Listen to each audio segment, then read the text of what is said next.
Төртіншісі макрух болады екен. Макрух қашан? Ол да тәкаппарлық үшін киіну. Тек қана киінесіз, тек қана тәкаппарлық үшін киінесіз. Ол кезде ол не болады?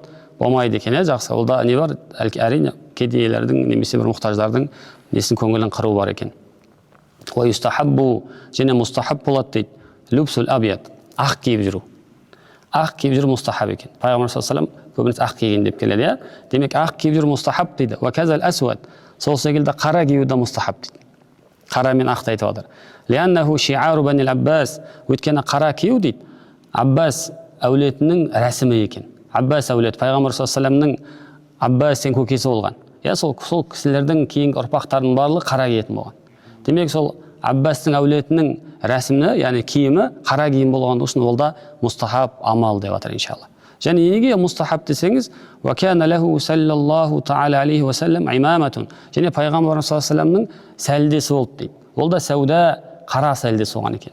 Қара сәлдесі екі айт мейрамдарда киеді екен. Қара сәлдесін екі айт мейрамдарда киетін сәлдесі болған екен, машалла. Және оны істеген сәлдесінің ұзын есі бар ғой, жібі. Соны арқасына қарай не істеп қояды дейді, тастақ қоятын болған деп жатыр. Айт мейрамдарында осылай қара сәлдесін киетін болған екен, машалла. Одан бөлек, қала Шамсул Аимма Сарахси янбағи ан ялбаса амматал ауқат ал-ғасила мин ас-сияб дейді. Енді бізде Ханафи мазхабында Шамсул Аимма болған имамдардың күні болған Ас-Сарахси деген үлкен ғалым бар. Имам Сарахси рахималлах былай деп айтып жатыр екен. Имам Сарахси міндетті болады дейді. Барлық жалпы уақыттарда киімді жуып киіп жүру дейді. Яғни киімді таза киіп жүру міндет болып табылады екен. Таза, жуын, әдемі киім жүру мустахаб міндет болады дейді.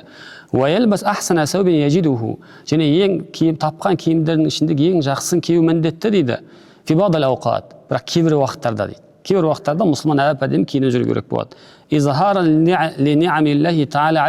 Алла тағаланың берген нығметін көрсетіп жүру керек кейде. Алла сан шүкір, осындай нығмет бердім деп әдемі болып жүру керек деп жатыр, машалла.